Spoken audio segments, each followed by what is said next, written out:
kagandahan sa ano sa dun sa Kaingin, yun sa emission test doon, ang kagandahan doon is kasama na yung ano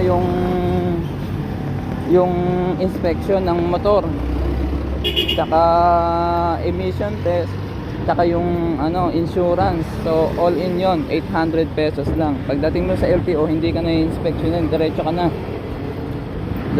dun sa ano sa loob, hindi ka na i-stencilin yun.